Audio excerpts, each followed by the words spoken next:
अस्सलाम वालेकुम व्यूअर्स। तो कैसे हैं आप सब। आज का हमारा जो टॉपिक है वो हमारे पास है माइक्रोमीटर स्क्रू गेज। ठीक है, जिसको हम लोगों ने स्टडी करना है, जो कि आपके लेंथ मेजरिंग इंस्ट्रूमेंट का जो है हमारे पास लास्ट टॉपिक है। इसको हम लोगों ने स्टडी करना है। उसको स्टडी करने से पहले अगर आप हमारे चैनल के ऊपर न्यू हैं तो हमारे चैनल को जरूर सब्सक्राइब और लाइक करें। और अगर आप लोग हमें जो है टिकटॉक के ऊपर विजिट करें हैं तो हमारे कलेक्शन के अंदर जाकर आप लोग जो है चैप्टर वाइज वीडियोस को देख सकते हैं, लेक्चर को जो है वो नोट आउट कर सकते हैं। ठीक है, और लाइक और सब्सक्राइब हमारे चैनल को जरूर करें। इतनी मेहनत यार आप लोगों के लिए होती है और किसी के लिए हम लोग ये मेहनत नहीं करें, फ्री ऑफ कास्ट आप लोगों को जो है वो हम स्टडी डिलीवर कर रहे हैं। तो चले हम लोग स्टार्ट करते हैं अपने टॉपिक को, जो कि हमारे पास है माइक्रोमीटर स्क्रू गेज के। स्क्रू गेज से हम लोग वैल्यूज को किस तरह से मेजर करते हैं। सबसे पहले हम लोग क्या करेंगे, इसकी डेफिनेशन को देखेंगे, देन हम लोग आप लोगों को बताएंगे कि हमारे पास स्क्रू गेज जो है वो किस तरह से वर्क करता है। तो हमारे पास जो डेफिनेशन है, it is use to measure very small length. कि हमारे पास जो माइक्रोमीटर स्क्रू गेज होता है ये बहुत ही ज्यादा छोटी लेंथ को मेजर करने के लिए यूज होता है। मींस कि हमारे पास ये वर्नियर कैलिपर से भी छोटी लेंथ को क्या करके देता है, मेजर करके देता है। Such as diameter of the wire of thickness of the metal sheet. आप लोग जो है इसे क्या कर सकते हैं, डायमीटर जो है वो मेजर कर सकते हैं किसी भी वायर का। उसके बाद thickness of a metal sheet आप लोग जो है वो क्या कर सकते हैं, फाइंड आउट कर सकते हैं मेटल शीट हमारे पास कितनी थिक है और कितनी मोटी है हमारे पास। ठीक है, तो इस काम के लिए हमारे पास ये क्या होता है, यूज होता है। उसके बाद हम लोग क्या बात करते हैं, इसके जो है ना लीस्ट काउंट की बात करते हैं कि इसका लीस्ट काउंट जो है वो किस तरह से फाइंड आउट किया जाता है, उसको किस तरह से हम लोग कैलकुलेट करते हैं। तो हमारे पास इसका जो लीस्ट काउंट है उसको हम लोग कैलकुलेट करते हैं कि पिच ऑफ स्क्रू गेज को आप लोग डिवाइड कर देते हैं number of the division on a circular scale. ठीक है, वर्नियर कैलिपर और हमारे पास माइक्रोमीटर स्क्रू गेज में जो डिफरेंस है वो हमारे पास सिर्फ इस चीज का, pitch of the screw gauge का जो हमारे पास क्या होता है, डिफरेंस होता है। तो आप लोगों को क्या करते हैं, पहले pitch of the screw gauge समझाते हैं, उसके बाद हम लोग इसका क्या करते हैं, लीस्ट काउंट फाइंड आउट कर लेते हैं।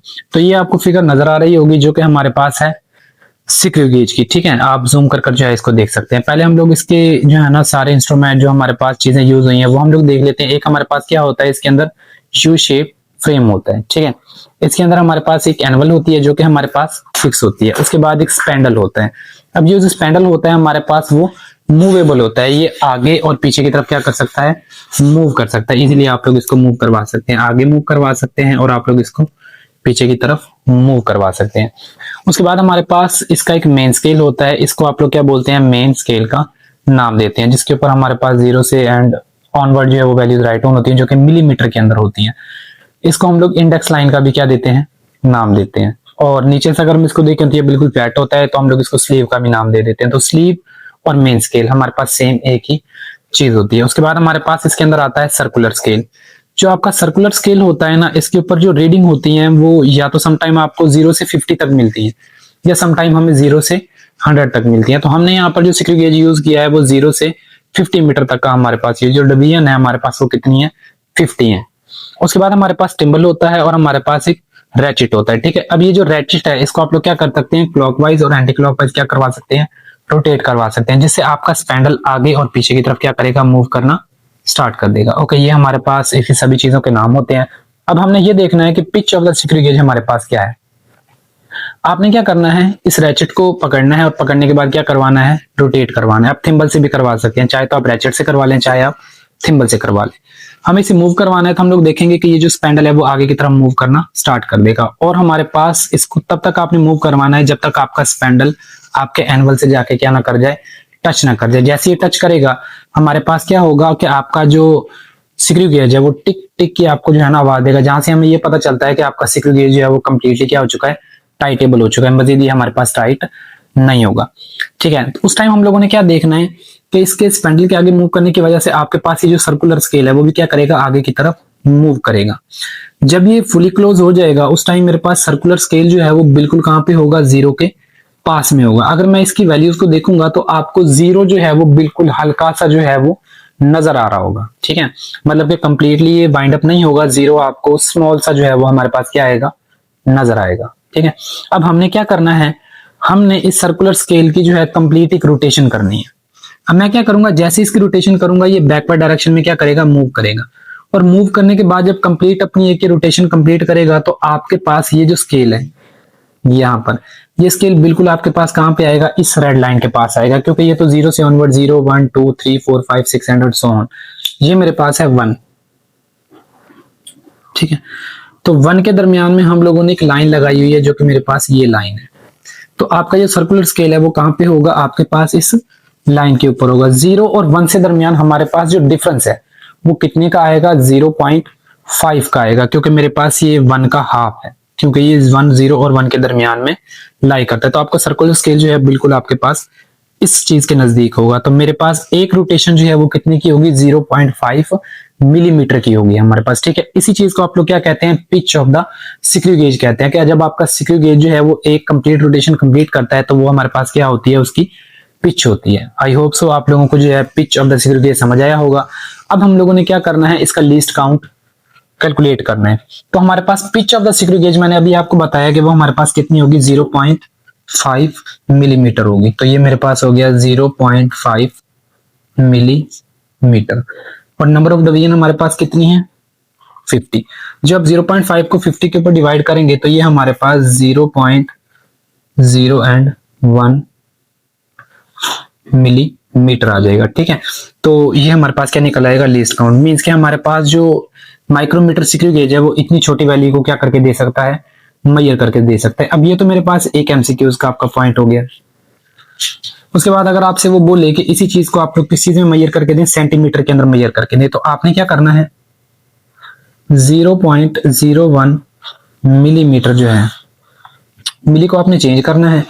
0.01 क्रॉस हमारे पास क्या हो जाएगा, 10 की पावर -3, ये मेरे पास मिली की वैल्यू होती है। देन हमारे पास मीटर। अब मुझे इसको सेंटीमीटर में करना है तो मुझे इसको 100 से क्या करवाना होगा, मल्टीप्लाई। अब हम इसको जब 100 से मल्टीप्लाई करवाएंगे तो 0.01 क्रॉस 10 की पावर -3 और 100 को आप लिख सकते हैं 10 की पावर 2 मीटर। 10 की पावर -3 में से 2 को सब्ट्रैक्ट करेंगे तो 10 की पावर -1 आप लोगों के पास रह जाएगा। ठीक है, उस -1 खत्म करने के लिए हम लोग पॉइंट को क्या करेंगे, पीछे की तरफ मूव करवाएंगे। तो हमारे पास क्या होगा, ये सेंटीमीटर है, तो हमारे पास क्या होगा 0.001 सेंटीमीटर के आपके पास आपका जो लीस्ट काउंट है वो हमारे पास 0.001 सेंटीमीटर के अंदर राइट ऑन हो जाएगा। तो ये नेक्स्ट आप लोगों के पास क्या है, एमसीक्यू क्वेश्चन है। तो आपको मिलीमीटर और सेंटीमीटर दोनों में ही जो है वो इस चीज का पता होना चाहिए। नेक्स्ट हम लोगों ने इसके अंदर जो है ना वो एरर देखना है कि एरर हमारे पास क्या होता है, 0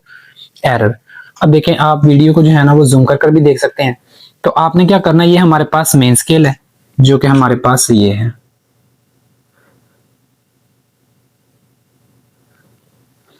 और ये जो है हमारे पास आपका सर्कुलर स्केल होता है। ठीक है, सर्कुलर स्केल। अगर मेरे पास क्या है, सर्कुलर स्केल का जो 0 है वो आपकी बिल्कुल इस लाइन के सामने है जो कि आपके मेन स्केल की क्या है, लाइन है, जो कि इंडेक्स लाइन है आपके पास। तो हम लोग कहते हैं कि हमारे पास जो 0 एरर है वो क्या है, नील। या हमारे पास no 0 error are present in a micrometer screw gauge. ठीक है, और ये तब होगा जब आप इसको जो है ना वो टाइट ऑन कर देंगे, कंप्लीट इसको टाइट करेंगे, तब हमारे पास 0 जो है इसके सामने आएगा। ठीक है, उसके बाद हमारे पास आता है -0 एरर।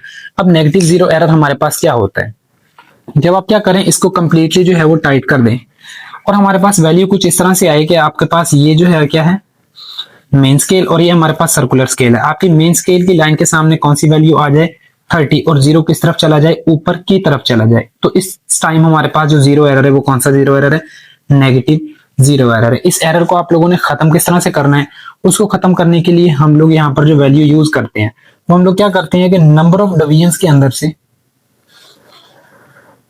नंबर ऑफ डिवीजन, इसमें से सब्ट्रैक्ट कर देना है प्रेजेंट डिवीजन को।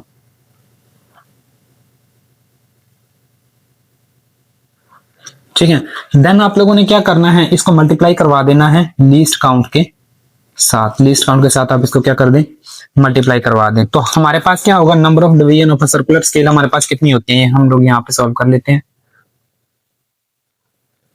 तो मेरे पास क्या होती है, 50।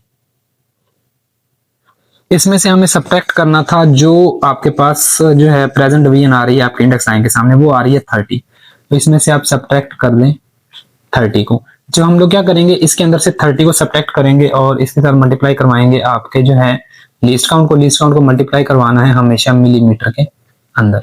तो 0.1 मिलीमीटर को इसके अंदर से सब्ट्रैक्ट 50 को जो है 30 के अंदर से सब्ट्रैक्ट करेंगे तो ये हमारे पास आ गया 20 10 क्रॉस 0.01 मिली एंड मीटर आएगा 0.2 मिलीमीटर। तो आपके पास इसमें जो एरर है वो कितने का है, 0.2 मिलीमीटर का हमारे पास एरर आ जाएगा। तो इस मेथड को फॉलो करते हुए हम लोग किसको फाइंड आउट करते हैं, नेगेटिव जीरो एरर को फाइंड आउट करते हैं। उसके बाद आपके पास जो पॉजिटिव जीरो एरर है वो हमारे पास कब प्रेजेंट होता है, अगर आपकी ये जो मेन स्केल है सर्कुलर स्केल आपका क्या करे, आपकी इंडेक्स लाइन से नीचे की तरफ हो, यहाँ पर ऊपर की तरफ था, यहाँ पे था 0 और यहाँ पर नीचे की तरफ है, ठीक है, नीचे की तरफ हो तो ये मेरे पास कौन सा एरर होता है, पॉजिटिव एरर होता है। अब इसको हम लोग कैसे रिजॉल्व करते हैं कि हम लोगों ने जो आपकी लाइन है जो कि सर्कुलर स्केल की है हमारे पास 10, इस 10 को इसको आप लोग n लिख लें, इसको मल्टीप्लाई करवा देना है 0.1 मिलीमीटर के साथ, ठीक है, लीस्ट काउंट के साथ आपने इसको मल्टीप्लाई करवा देना है। तो हम लोग यहाँ पे लिख लेते हैं लीस्ट काउंट, तो ये मेरे पास आ जाएगा n हमारे पास कितना है 10 क्रॉस लीस्ट काउंट हमारे पास कितना है 0.01 मिलीमीटर। तो आपने क्या करना है 10 को जो है 0.1 मिलीमीटर के साथ मल्टीप्लाई करवा देना है, तो ये जो वैल्यू है वो हमारे पास इक्वल आ जाएगी 0.1 मिलीमीटर के। तो आपके पास जो पॉजिटिव जीरो एरर है वो हमारे पास कितना आ गया 0.1 मिलीमीटर का आ गया। तो ये होता है हमारे पास माइक्रोमीटर स्क्रू गेज, ठीक है। तो उसके बाद हम देखते हैं कि आपके पास आपका जो मीटर रूल है वो आपको कितनी छोटी वैल्यू मेजर करके देता है 1 मीटर की। जो आपका वर्नियर कैलिपर है वो हमें कितनी छोटी वैल्यू मेजर करके देता है 0.1 मिलीमीटर की, और जो हमारे पास स्क्रू गेज है वो हमारे पास 0.01 मिलीमीटर तक की छोटी वैल्यू को मेजर करके देता है। ये आपको अपने टॉपिक के जो है साइड के ऊपर एक टेबल मिल जाएगा जहां पर रेंज और हमारे पास ये चीजें राइट ऑन है। तो आई होप सो आप लोगों को जो है माइक्रोमीटर स्क्रू गेज वो समझ आया होगा। मजीद अगर आपका कोई क्वेश्चन है तो आप लोग कमेंट बॉक्स में हमसे पूछ सकते हैं।